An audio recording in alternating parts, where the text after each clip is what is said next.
우리 준비된 말씀 우리 함께 읽어볼까요? 짧으니까 우리 한 절 우리 큰 목소리로 함께 읽어보겠습니다. 시작. 이 예수를 하나님이 그의 피로써 믿음으로 말미암는 화목제물로 세우셨으니. 여기까지 읽겠습니다. 네. 우리 친구들도 이런 경험을 한 번씩 다 해봤을 것 같아요. 우리가 이제 카톡을 하려고 우리 친구한테 카톡을 하려고 하는데, 원래는 이제 내 1대1 그 친구한테 보내려고 했는데 단톡방에다 실수로 보내버린 거야. 그래서 그 순간 이제 아차 싶죠. 그래서 우리 심장이 막 쿵 내려앉고 막 손발이 막 차가워지기 시작합니다. 그때부터 인간은 이상한 속도로 막 움직이기 시작해요. 삭제를 눌렀는데 이미 많은 사람들이 읽어버릴 때가 있고, 이거 왜 안 지워져 하고 못 지워버릴 때가 있고, 제발 잠깐만 하면서 카톡을 나갔다 들으면 될 줄 알았는데 삭제가 여전히 안 되고, 이미 늦은 상태, 심지어 기도까지 합니다. 하나님 제발 아무도 안 받길 하나님 그렇게 해주세요. 막 이렇게 기도합니다. 우리 인간은 왜 이렇게까지 호들갑을 떨까요? 카톡 하나에. 이 카톡 하나에는 이 그냥 메시지 하나가 아니라 우리 내 관계와 내 평판, 내 마음이 한꺼번에 무너질 수 있는 큰 사고처럼 느껴지기 때문입니다. 지금은 기능이 좋아져서 금방 다시 삭제할 수 있는 그런 좋은 시스템이죠. 네, 그러지만 이전에는 삭제 못하여서 실수할 때가 참 많았어요. 전사님도 마찬가지로 단톡방에 잘못 보냈다가 실수해서 사람들한테 큰 창피를 받기도 했습니다. 그리고 이 상황에 우리가 간절히 원하는 건 딱 이 마음 아닐까요? 누가 이걸 없던 일로 해줬으면 좋겠다. 누가 내 대신 이 상황을 정리해줬으면 좋겠다. 그리고 진짜로 되돌릴 수 있으면 좋겠다. 약간 그런 마음이 들긴 합니다. 이런 것처럼 우리 인생도 이런 순간이 있었습니다. 말 한마디, 선택 하나, 습관 하나가 나를 무너뜨리고 관계를 무너뜨리고 무엇보다 하나님 앞에서 마음을 멀어지게 만들 때가 있습니다. 그때 우리 마음에 질문이 생깁니다. 이거 다시 되돌릴 수 있나? 내 인생 다시 괜찮아질 수 있나? 만약 진짜 구원이 있다면 되돌릴 수 있을까? 라는 질문이 남게 됩니다. 진짜로 우리를 살려낼 수 있는 구원자가 있다면 그 구원자 대신 그분은 어떻게 우리를 구원하실까요? 우리는 보통 구원을 상황 해결로만 생각합니다. 문제만 없어지면, 기분이 좋아지면, 관계가 회복되면 이제야 살겠다 하고 말을 합니다. 그런데 성경은 구원을 겉문제보다 우리 뿌리 깊은 곳에서, 그 죄에서부터 우리에게 말하고 있습니다. 성경은 구원을 여러 단어로 말하는데 오늘은 그 중에서 조금 낯선 단어인 우리 화목제물을 함께 보려고 합니다. 우리 친구들 화목제물이 뭔지 알아요? 들어본 사람 있어요? 꽤 많이 들어봤네요. 승희도 들어봤고. 저 오늘 본문 로마서 이제 3장 25절에서 하나님이 예수님을 그 피로써 믿음으로 말미암는 화목제물로 세우셨다라고 말합니다. 여러분, 화목제물이라는 단어는 생소합니다. 근데 이 단어가 말하는 건 복잡하지가 않습니다. 화목제물로 세우셨다. 이 의미는 첫째로 하나님의 진노가 충족되었다는 뜻입니다. 두 번째는 우리와 하나님 사이의 채무 관계가 정리되었다라는 뜻입니다. 우리와 하나님 사이의 채무 관계가 정리됐다라는 게 뭔데요? 라고 질문이 들어올 수도 있어요. 이 의미는 빚을 완전히 갚으면은 채권자는 채무자에 대한 아무런 권리를 행사할 수 없다라는 것입니다. 하나님은 예수님을 믿는 사람을 더 이상 채무자로 여기시지 않는다고 말합니다. 예수님을 통해 하나님 자신이 그 사람을 향한 의로운 분노를 모두 스스로 감당하셨기 때문입니다. 십자가에서 예수님은 우리가 받아 마땅한 심판을 스스로 받으셨어요. 여기까지 들으면 어떤 친구들은 마음속으로 이렇게 말할 수 있어요. 의로운 분노? 근데 하나님이 분노하신다고요? 우리가 하나님이 분노하신다는 말을 들으면 좀 낯설기도 하고 좀 생소하죠. 하나님은 사랑이시라면서요. 그런데 왜 화가 나시는 거죠? 성경에서 말하는 하나님의 분노는 우리가 알고 있는 뭐 짜증이나 성질을 내는 그런 게 아닙니다. 하나님의 진노와 분노는 사랑과 충돌하는 게 아니라 사랑에서 나온다는 겁니다. 예를 들면 우리 지율이 찐친이 있어? 너가 가장 사랑하고 제일 사랑하고 아끼는 친구가 있어? 근데 그 친구가 이제 만약에 다른 이제 나쁜 친구가 막 괴롭혀요. 막 때리고 빵셔틀 시키고 막 맨날 그래요. 그럼 마음이 어떨 것 같아요? 알아서 해? 아니? 아 몰라 알아서 하겠지 라는 그런 마음은 들진 않겠죠? 내가 아끼는 친구고 사람인데. 사랑하면 그 친구를 괴롭히고 망가뜨리는 그 대상을 미워할 수밖에 없어요. 그래서 하나님이 죄를 보고도 또 가족을 진짜 사랑하면은 우리 가족을 망치고 불안하게 하는 것들을 싫어하게 됩니다. 암 같은 병이든 중독이든 우리의 관계를 깨트린 나쁜 관계든 습관이든 하나님도 똑같습니다. 하나님은 우리를 사랑하시기 때문에 우리를 망가뜨리는 죄를 미워하시는 겁니다. 죄가 사람을 망치고 관계를 무너뜨리고 세상을 깨뜨리기 때문입니다. 그래서 하나님이 죄를 보고도 아무런 감정이 없고 그냥 넘어가 라고 하신다면은 과연 그게 사랑일까요? 그건 오히려 사랑이 없는 겁니다. 또 하나님이 공의롭다, 정의롭다 할 수도 없습니다. 그런데 여기서 이런 질문이 나올 수 있습니다. 그럼 하나님이 사랑하시면 그냥 없던 일로 해주시면 안 되냐고.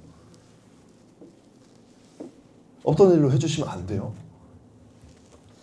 왜 용서하려면 굳이 희생이 필요한 건데요? 왜 희생을 해야 되는데요?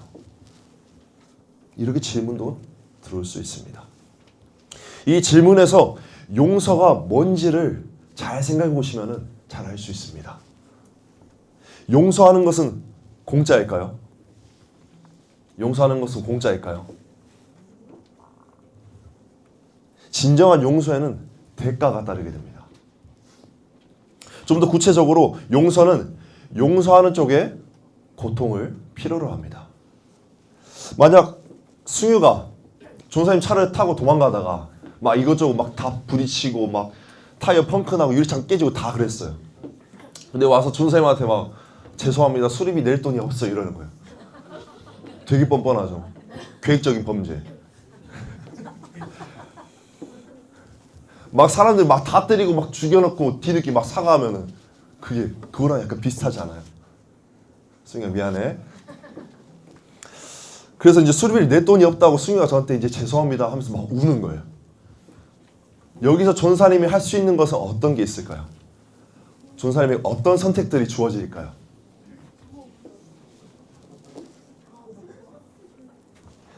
전사님이 할 수 있는 선택은 여러 가지가 있어요. 승희야, 너 고소할 거야. 부모님이 돈 많으시지? 뭐 피해 보상금 다 받을 거니까 그런 줄 알아. 이런 반응도 있을 수 있고, 또는 승희 일로 와. 너 몸으로 갚아. 내가 피해 받은 만큼 너 일단 매일 밤 우리 전사님 집 앞에 8시까지 와서 5대씩 맞자. 몸으로 다 때워. 좀 인성이 좀 문제 있는 것 같죠? 그리고 우리 마지막 세 번째는 승희야 괜찮아. 널 용서할게. 이런 말을 할 수도 있습니다. 이렇게 세 번째 선택을 전사님이 용서를 선택했다면 이 수리비는 누가 부담해야 될까요? 자기 자신이 누구예요? 승유예요, 전사님을? 내가 부담해야 돼? 맞아요. 전사님이 부담해야 돼요. 이처럼 전사님이 승유를 용서한다고 선택하면은 그것은 그 승유의 죄로 인한 고통을 전사님 혼자 삭히기로 선택하는 것이에요. 그리고 승유의 죄에 대한 보상을 받지 않기로 선택하는 것이고 승유에게 받은 고통을 똑같이 돌려주지 않기로 선택하는 것입니다. 바로 이것이 하나님께서 십자가에서 행하신 일입니다. 여기서 핵심은 용서는 그냥 넘어가는 것이 아니라 용서는 누군가가 대가를 떠안는 것입니다. 이게 바로 용서입니다. 누군가가 대가를 떠안는 것. 그럼 하나님이 우리의 죄를 그냥 무시하면 어떻게 될까요? 그것은 불의가 됩니다. 여기서 성경은 이렇게까지 말합니다. 잠언 17장 15절을 읽어보면 악인을 의롭다 하고 의인을 악하다 하는 이 두 사람은 다 여호와께 미움을 받느니라. 하나님은 나쁜데도 괜찮다라고 말씀하시는 분이 아니시고 옳은데도 틀렸다 하고 막 뒤집어 버리시는 분도 아니세요. 하나님은 공의로우신 분이시기 때문에 죄를 그냥 모른 척 지나갈 수 없습니다. 왜냐하면 하나님이 다스리시는 나라는 아무 기준도 없는 나라가 아니라 옳고 그름이 분명한 나라이기 때문입니다. 하나님의 보좌, 즉 하나님이 왕으로 다스리시는 그 자리의 바닥은 정의와 공의가 존재한다는 것입니다. 만약 죄가 있는데도 그냥 없던 일로 하자라고 하시면은 세상은 더 엉망이 되고 악은 계속 사람을 망가뜨릴 겁니다. 그래서 죄는 반드시 값이 치러져야 합니다. 쉽게 말해 정의의 계산서가 정리되어야 한다는 겁니다. 그런데 우리는 그 값을 치를 수가 없어요. 그래서 하나님이 선택하시는 방법은 하나님이 직접 그 값을 치르시는 것이었습니다. 하나님은 죄가 가져오는 결과, 형벌과 수치와 심판을 우리에게 던지지 않으시고 예수님께로 가져가셨습니다. 그래서 십자가는 예수님이 우리를 향한 하나님의 사랑을 증명해 보이신 그 사건만이 아니라 십자가에서 예수님은 우리를 대신해서 형벌을 받으신 겁니다. 예수님은 우리를 위해 죽으신 것만이 아니라 우리를 대신해서 죽으셨다는 것입니다. 즉 문제 하나로 요약해보면 이겁니다. 나 대신 예수님이.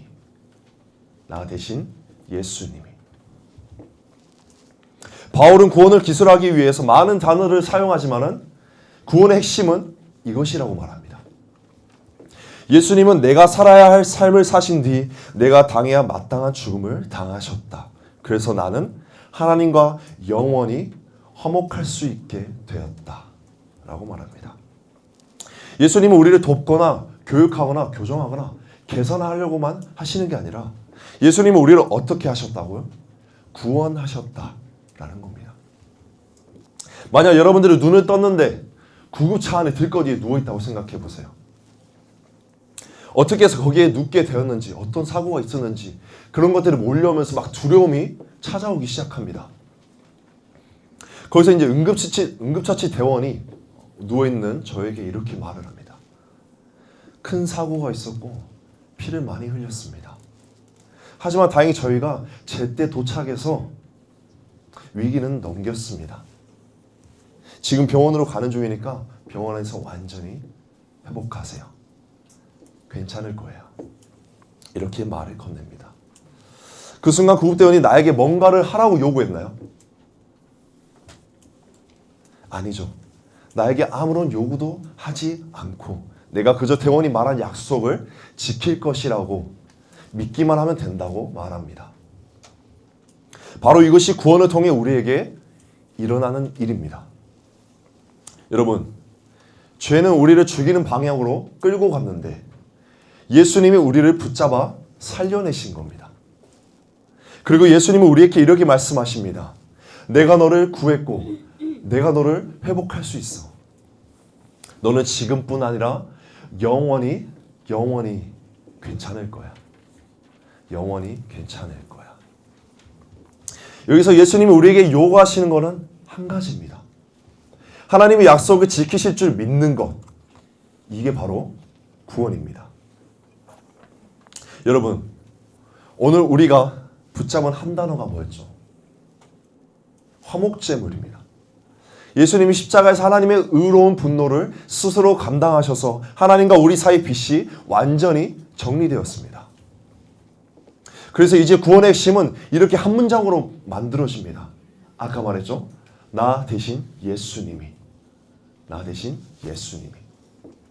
내가 받아야 할 심판을 예수님이 대신 받으셨고 내가 갚아야 할 값을 예수님이 대신 치르셨고, 내가 해결할 수 없는 죄의 문제를 예수님이 십자가에서 끝내셨습니다. 그러므로 구원은 내가 할 수 없어서 예수님이 대신 이루신 일입니다. 방금 구급차 안에서 예화를 보시면은 구급대원이 일어나 봐요. 정신 차려 봐요. 좀 걸어보세요. 이렇게 우리에게 요구하지 않았죠. 그냥 한 가지를 말했습니다. 우리가 살렸습니다. 이제 이 약속을 믿으세요. 이처럼 예수님이 우리에게 말씀하고 계세요. 내가 너를 구했으니 너는 영원히 괜찮을 거야. 영원히 괜찮을 거야. 여러분, 오늘 붙잡아야 할 확신은 십자가에서 이미 끝내신 예수님. 십자가에서 이미 끝내신 예수님. 이것이 우리의 확신입니다. 그러면 이제 우리가 할 수 있는 응답은 하나입니다. 주님, 제가 주님을 믿겠습니다. 주님의 약속을 믿고 살아가겠습니다.